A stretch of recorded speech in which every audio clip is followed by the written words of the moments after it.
ஒருவர் சொல்லுகிறார், இந்த மாவட்டத்தில் இருக்கக்கூடிய ஒருவர் சொல்லுகிறார், நேற்று இந்த வழியாக சென்றாராம், இந்த சாலை 60 அடி அகலம் இருக்கிறதா, 15 அடிக்கு தட்டி கட்டி விட்டார்கள், 30 அடியில முட்டுச்சந்தில கூட்டம் நடத்துகிறவர்கள் சட்டம் பேசுவதாக சொல்லுகிறார். முட்டுச்சந்தில கூட்டம் நடத்தலடா, வந்து பார், எங்களைய வந்து பார், இது முட்டுச்சந்தை கூட்டமா, அது என்னங்கிறத தேர்தலில் பார்க்கலாம்னு சொல்றாங்க. தேர்தலில் பார்க்கலாம்னு அன்னைக்கே சொல்லிட்டான். அதனால இந்த இயக்கம் புரட்சி தலைவர் உருவாக்கி புரட்சி தலைவி அம்மா அவர்கள் வளர்த்த இயக்கம் அண்ணன் எடப்பாடியார் அவர்களுடைய கையில் கழக பொதுச் செயலாளர், இன்றைய எதிர்க்கட்சி தலைவர், நாளைய தமிழகத்தினுடைய முதலமைச்சர், நம்மையெல்லாம் வழிநடத்தக்கூடிய நம்முடைய அண்ணன் எடப்பாடியார் அவர்கள் இருக்கிறார். இளைஞர் பட்டாளம் இருக்கிறது. எவனுக்கும் பயப்பட வேண்டிய அவசியம் இல்லை. தேர்தல் வரட்டும். ஆனால் எத்தனை வழக்குகள் 15 நாட்களாக அலைக்கழித்தது இந்த காவல்துறை.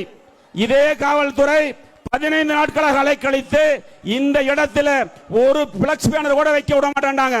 இரவோடு இரவாக 3 நாள் தூங்கி அத்தனை கழக தொண்டர்களும் இத்தனை எதிர்ப்புகளுக்கு இடையில அண்ணன் அவர்களுக்கு இவ்வளவு பெரிய வரவேற்பு என்று சொன்னால், கரூர் தொகுதி, கரூர் மாவட்டத்தில் 4 தொகுதிகளிலும் இரட்டை இலை சின்னம் வெல்லும்.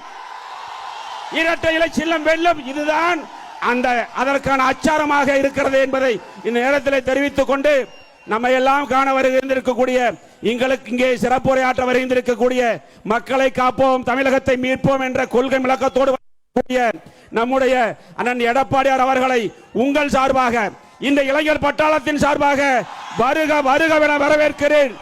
அவரோடு வந்திருக்கக்கூடிய மற்றும் அமைச்சர் பெருமக்களையும் அனைவரையும் இந்த விழாவிற்கு இரவு பகல் பாராமல் என்னோடு ஒத்துழைத்த இளைஞர்களுக்கு, இளைஞர் பட்டாளர் கழக உடன்பிறப்புகள், மகளிர் அணியை சார்ந்த தாய்மார்கள் அத்தனை பேருக்கும் மாவட்ட கழகத்தின் சார்பாகவும் அண்ணன் எடப்பாடி அவர்கள் சார்பாகவும் மனமார்ந்த நன்றியை தெரிவித்துக் கொண்டு அண்ணன் அவர்களை மீண்டும் ஒரு முறை வருக வருக என வரவேற்கிறேன்.